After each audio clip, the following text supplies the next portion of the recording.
I hope you doing good. बहुत सारे बच्चों ने कल कहा कि सर हमारा स्नैप हो चुका है, स्लॉट 2 है, स्लॉट 3 के लिए हम कैसे प्रिपरेशन करें उसके बारे में एक बार बता दूं। इस वीडियो में गाइस हम डिटेल में बात करेंगे। स्लॉट 2 और 3 इजी होंगे, टफ होंगे, डिफिकल्ट होंगे, स्लॉट 1 के कंपैरिजन में क्या सीन होगा, प्लस आपका एक स्ट्रैटेजी क्या होना चाहिए, आपका एक प्रिपरेशन क्या होना चाहिए। But before I move ahead I want to tell you something. Day before yesterday जब स्नैप होने वाला था उसके एक दिन पहले वी हैड अनुभव in the zoom session. Anubhav is 99.53 last year. He's in SME Pune doing fantastically good. He's just 21 years old बंदा, एक 21 साल का बंदा आज SME पुणे में बैठा है and he's a 99.53% error. उसने मुझे कहा कि सर मैं स्लॉट 1 से हूँ, मेरे जो बाकी 2 रूममेट्स हैं वो स्लॉट 2 और स्लॉट 3 से हैं. तो हमारी SME पुणे की हॉस्टल में हमारे एक ऐसा रूम है जहाँ पे हमारे रूम में स्लॉट 1, 2, 3 तीनों बच्चे हैं and they all are 99% errors. Right. सो अगर आपको लगता है कि मेरा चांस चला गया, ऐसा बिल्कुल भी नहीं है.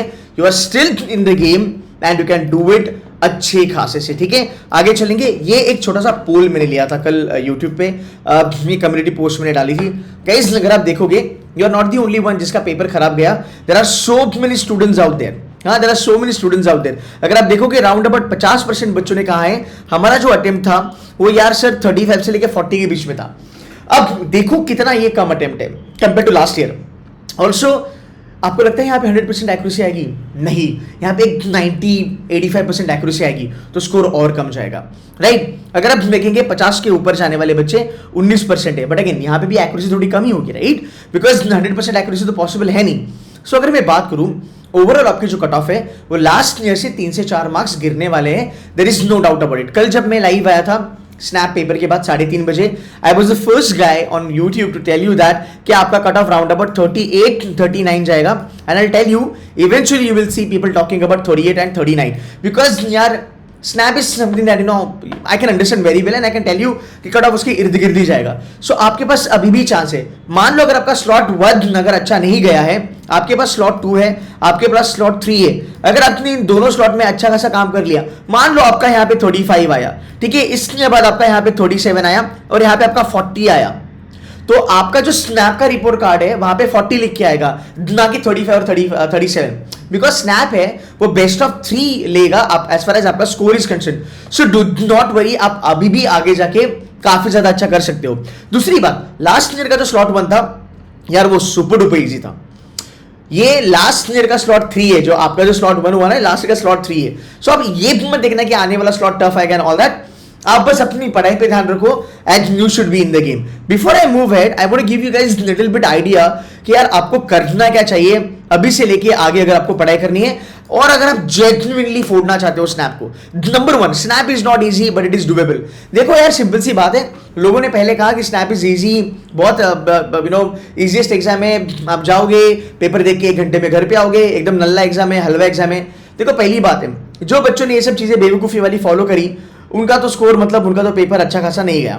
बट जो बच्चे रियलिस्टिक थे, जिनको पता था कि यार एग्जाम को हल्के में नहीं लिया जा सकता है, हर एक एग्जाम अपने आप में यूनिक होती है, तो वो बच्चों ने अच्छा खासा करा है. That's number 1. नंबर 2, कुछ बच्चे कह रहे हैं या फिर कुछ लोग कहेंगे, मैंने बहुत सारे कोचिंग इंस्टीट्यूट्स को देखा है ये कहते हुए कि स्नैप इजी है, 1 घंटा है. That's how they manipulate. Anyway, so मैंने ये भी देखा कल बच्चों को कहते हुए कि यार हाँ कैट और जैट से तो इजी लगा. तुम बेवकूफ हो अगर तुम कैट और जैट के साथ कंपैरिजन कर रहे हो स्नैप का आफ्टर स्लॉट 1, बिकॉज स्नैप का ढांचा अलग है, इसका लहजा अलग है, इसका पैटर्न अलग है. हाँ, अगर इसको कंपेयर करना है तो मैं प्रॉब्लली इसके साथ कंपेयर कर सकता हूं, बिकॉज कैट एंड जैट के बारे में बात करेंगे तो यार these are the best examinations in the country. You getting my point? तो ये मेरे ख्याल से सही कंपैरिजन होगा ही नहीं, एप्पल टू एप्पल कंपैरिजन होगा ही नहीं. तो अगर आप उस तरीके से सोच रहे हो कि यार कैट और जैट से तो स्नैप इजी है, मैं अभी भी कर लूंगा, तुम अपने आप को बेवकूफ बना रहे हो. टू बी वेरी ऑनेस्ट, इससे ज्यादा मैं बोल नहीं सकता आपको, बट एज ए मेंटर मैं ये कहूंगा आप खुद को बेवकूफ बना रहे हो. जहां पे तुम्हारी लेवल SIBM पुणे की है तो ऐसा DTM में या फिर तुम ऐसा OM में जाओगे. So you need to understand कि कोई भी एग्जाम इजी नहीं होती, कोई भी एग्जाम नल्ला हलवा इतना इजी नहीं होता. हर एक एग्जाम का पैटर्न होता है और हर एक एग्जाम अपने आप में एक तो डुएबल होती है या फिर नॉट दैट डुएबल होती है. ये जिसको समझा वो एग्जाम में सही करके आया. ठीक है, ये पहली बात अपने दिमाग में फिट कर लो कि भाई एग्जाम डुएबल है, मैं एक अच्छा नंबर ला सकता हूं पर इजी बोल के नहीं हो सकता. Right, that is number 1. Snap is known for surprises. मेरे 3 साल की वीडियोस उठा के देखना, मैंने तीनों साल आपको कहा है स्नैप सरप्राइज तुमको देगा.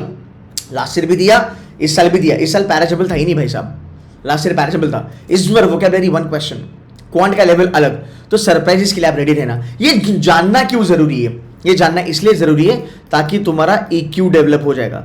कुछ बच्चे मूंगफली खाते खाते एग्जाम देने गए, हाँ लगे फोड़ के आएंगे, फुट के आ गए। जब मैं ये कह रहा हूं तब आपको समझ में आ रहा होगा कि बंदा सही बात कर रहा है, अप टू द पॉइंट बात कर रहा है। बिकॉज फेक मोटिवेशन लेके तुम क्या ही उखड़ोगे, क्योंकि तुम्हारा करियर खराब हो रहा है। Because SNAP is in 1 hour exam, there are so many B schools under SNAP, 50-60% में भी best of the B schools आपको मिलेंगे। अगर हम वो भी मिस कर रहे हैं ना, इसका मतलब somewhere there is a problem. तो अपना एक EQ बनाओ, अपना एक माइंडसेट सही रखो। सही माइंडसेट के लोग है ना ऑलवेज सही चीजें करते हैं जिंदगी में। अंडरस्टूड? आगे चलेंगे। सरप्राइजेस देगा, ये समझो। तो अगर आपने ये पहले समझा होगा कि भाई ये तो सरप्राइजेस देगा, तो कल आपको थोड़ी कम दिक्कत होती, बिकॉज आपको पता था कि भाई ये कहीं ना कहीं जाके तो मुझे सरप्राइज देने वाला है। जब आप वो एक्सेप्ट करते हो, आपका दिमाग, आपका मेंटल स्टेट, आपका EQ काफी सही जगह पे रहता है। So understand this. अब कैट का रेफरेंस भी ले सकते हो उसके लिए, राइट? आगे चलेंगे। Do not study as per slot 1 only. अब बहुत सारे बच्चे जुगाड़ू चीज करेंगे और ये कहेंगे कि भाई स्लॉट 1 में जो भी आया था मैं वही करूंगा, मैं क्वार्ट्स के पीछे बहुत भागूंगा। You should do that, but इतना भी ज्यादा मत करो कि आप बाकी की चीजें बिल्कुल भी ना करो। तो अगर आपका स्लॉट 2 और अगर आपका स्लॉट 3 है, मैं चाहूंगा you better be very much neutral about slot 1। जो हो गया सो हो गया, जो नया पैटर्न है उसको पकड़ो, बट ये भी मत करो कि यार ये तो आया नहीं, पैराजबल तो आया नहीं, मैं पैराजबल तो करूंगा ही नहीं, वो क्या एक ही क्वेश्चन था, मैं तो करूंगा नहीं। ये चीजें मत करना। आपने जो भी पढ़ाई करी थी स्लॉट 1 के लिए, उसको उसी प्रकार रिवाइज करो, उसी प्रकार करो, और जो नए पैटर्न आए थे उसकी थोड़ी ज्यादा प्रेपरेशन करो, राइट? सो दैट अगर स्लॉट 2 में कुछ सरप्राइज आ गया, मान लो पोएम निकाल दिया, पैराजबल 3 डाल दिया, then you are not at a loss. तो आपको एक काफी 360 डिग्री प्लान बना के चलना पड़ेगा। अगर SIBM Pune, SMHRD, SIIB, SIDTM, SIBM Bangalore वगैरह आप टारगेट कर रहे हो, या फिर 90% प्लस अगर आपको जाना है, राइट? आगे चलेंगे। Snap is all about time management, it is all about choosing right question. मैंने एक पिक्चर डाला, एक व्हाट्सएप मैसेज एक स्टूडेंट का था, वो मैंने मेरे कम्युनिटी पोस्ट में डाला है, आप जाके देख लेना। लास्ट ईयर उस स्टूडेंट को कुछ 55% आए थे, बिकॉज वही है जो मार्केट में बिकता है, स्नैप तो बहुत इजी है, स्नैप तो कोई भी कर लेगा, ऑल दैट फेक मोटिवेशन। सो उस बच्चे का 55% आया। इस बार जब भी हम पढ़ाते हैं बच्चों को क्लास में, हम टाइम मैनेजमेंट स्ट्रैटेजी पे काफी ज्यादा जोर देते हैं। सो बात होती है 30, 20 और 10 की स्ट्रैटेजी। ये हर एक टॉपर यूज करता है, जाने अनजाने में सब बच्चों ने ये यूज करा है। SIBM पुणे में बहुत सारे बच्चे हमारे बैठे हैं। सो इसमें क्या होता है, अगर आप स्लॉट 1 देखते हो, बहुत सारे बच्चों ने मुझे ये कहा कि आपका जो पहला 30 मिनट है ना, वर्बल इतना इजी था कि 6-7 मिनट में वर्बल पूरा निपटा दिया हमने। ओके, दूसरी बात, सो 30 मिनट्स तक we were like round about 30-35 questions down. मतलब वर्बल एंड लॉजिक का तुम्हारा 40 मार्क्स का चंक हो गया था। अब तुम्हारे पास बचा 30 मोर मिनट्स, राइट? तो अगर तुमने लॉजिक के टफ क्वेश्चन छोड़े होते और 30 मिनट्स अगर अपने क्वांट्स पे लगाए होते, भाई साहब आपके 20 में से 10-12 अटेम्प्ट आराम से हुए थे, और उसके चलते आप 50+ क्रॉस कर सकते थे अगर आपके अटेम्प्ट्स 50+ होते, अगर ये स्ट्रैटेजी आप लगाते तो। सो बहुत सारे बच्चों को ये फायदा हुआ। तो आपको ये स्ट्रैटेजी यूज करना जरूरी है। इसमें क्या होता है, आपके ऊपर कंट्रोल रहता है। आप वही क्वेश्चन सिलेक्ट करते हो जो राउंड अबाउट 1 मिनट में या फिर 1.5 मिनट में निकलने वाले हैं, और आपका टाइम बराबर से बैठता है जहां तक आपकी स्ट्रैटेजी इज कंसर्न। आगे चलेंगे। Strategy matters a lot in the snap examination. It is not कि हमने लिया टक टक टक टक टक टक करके फोड़ते गए, नो। क्वांट्स में सेक्शन सिलेक्शन, क्वांट्स में क्वेश्चन सिलेक्शन, LR में क्वेश्चन सिलेक्शन बहुत मायने रखता है। पता है आपको, एक कोडिंग डिकोडिंग, एक इनपुट आउटपुट एंड एक पजल। बच्चों ने 15 मिनट वहां पे स्पेंड करे and they were like shit, ये क्वेश्चन उठाना नहीं चाहिए था। तो ये चीजें जानना आपके लिए काफी जरूरी है।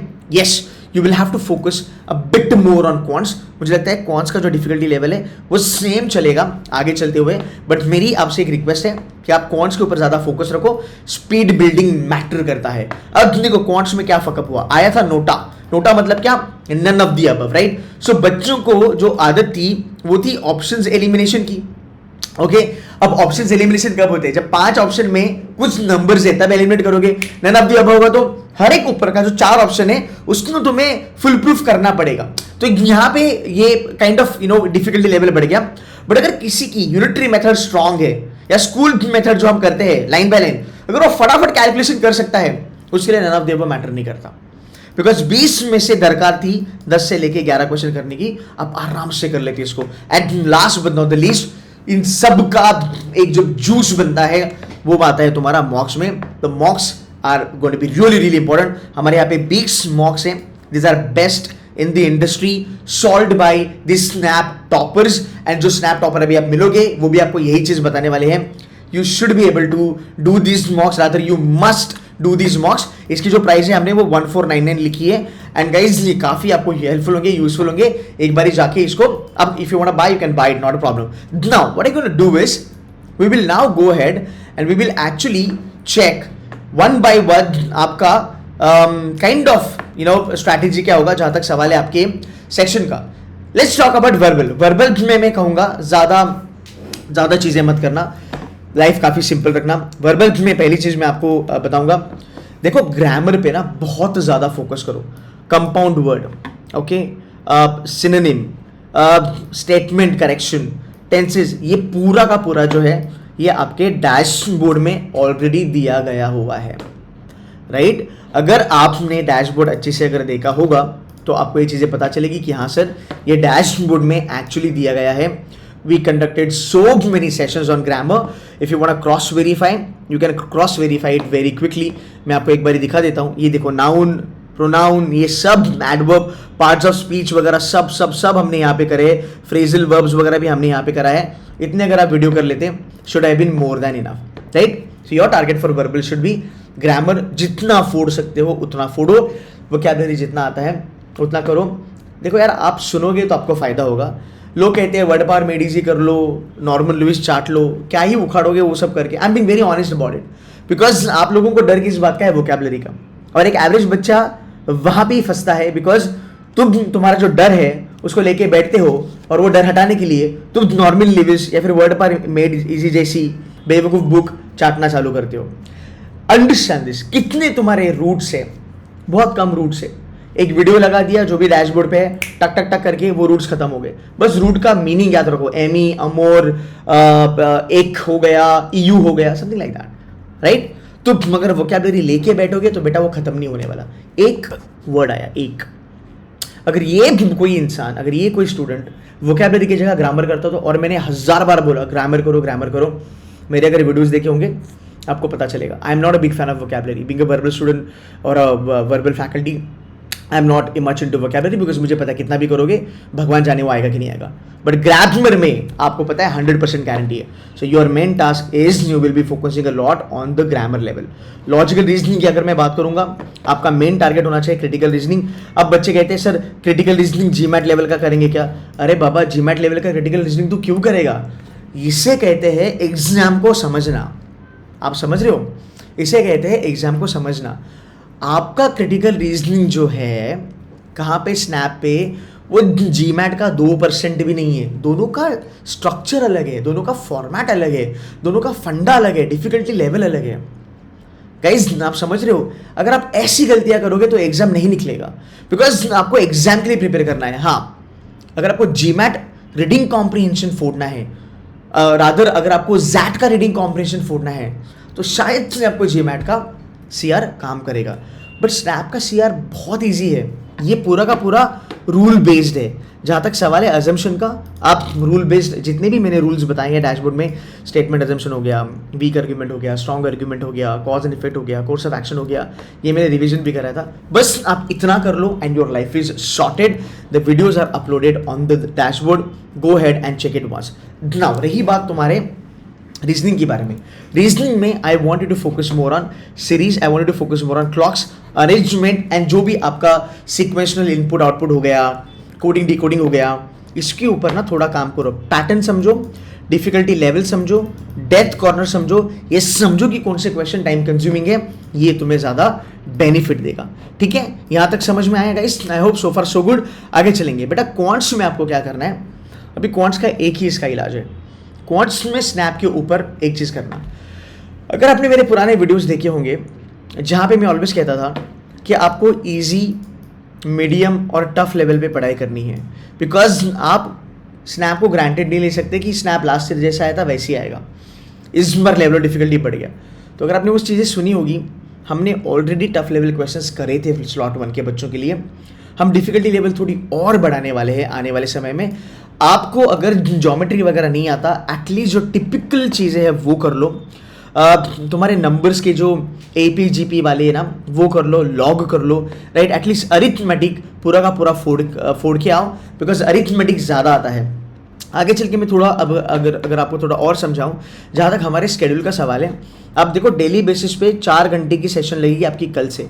इसमें हमने क्या करना है, कल मंडे है, आपका ग्रामर होगा, बाद में मेरे साथ आप क्रिटिकल रीजनिंग पढ़ोगे 2 घंटा।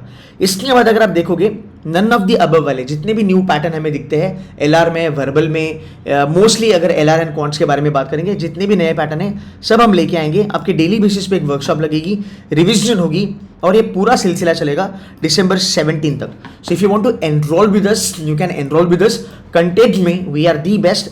कंटेंट अगर आप गो थ्रू करोगे, बस आपको प्रॉमिस करना है कि केतन सर आप जो बोलोगे स्ट्रैटेजीज, आप जो कहोगे वो चीज़ें हम फॉलो करेंगे, आपका नुकसान कभी नहीं होगा, ये मेरी गारंटी है।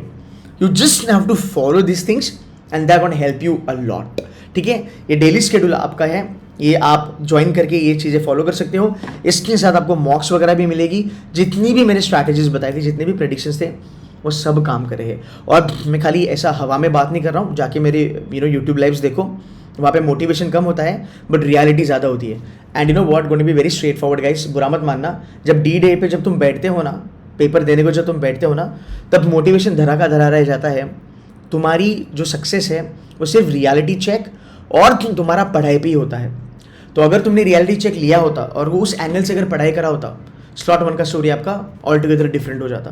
बिकॉज जब तुम सामने एक क्वेश्चन देखते हो ना और तुमको पता है ये मुझे नहीं पता था, ये मैंने एक्सपेक्ट नहीं करा था, मोटिवेशन की बैंड बच जाती है। मोटिवेशन को भी मोटिवेशन लगता है।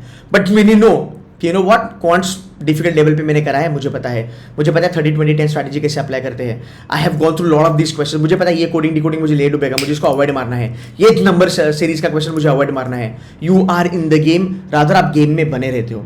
तो यार देखो यार, हमारे यहाँ पे ये वाली प्रिपरेशन होती है, जेन्युइनली पढ़ाते हैं, सीरियस लेवल पे पढ़ाते हैं। मेरे वीडियोस भी काफ़ी सीरियस होते हैं। तो अगर आप पढ़ाकू बच्चे हो, अगर स्लॉट 2 और स्लॉट 3 फोड़ना है, आ जाओ, शेड्यूल से ज्वाइन करो, we will take care of you. But yes, motivation अपने लेवल पे है, पढ़ाई करना अपने लेवल पे है। अभी भी आप गेम चेंज कर सकते हो अगर मेहनत करने के लिए आप रेडी हो और जेन्युइनली ये रियलिटी जान के मेहनत करोगे, then you will win the game. Guys, that's it from my side. I hope ये वीडियो आपके लिए हेल्प करा। देखो यार, एज ए मेंटर मुझे थोड़ा स्ट्रेट फॉरवर्ड और थोड़ा रूड वे में बात करना पड़ता है, because you know I want you to understand the reality. और जो जरूरी है तेरे करियर के लिए वो कर, एग्जाम क्रैक कर, उसके बाद मुझे याद रख नहीं रख फर्क नहीं पड़ता।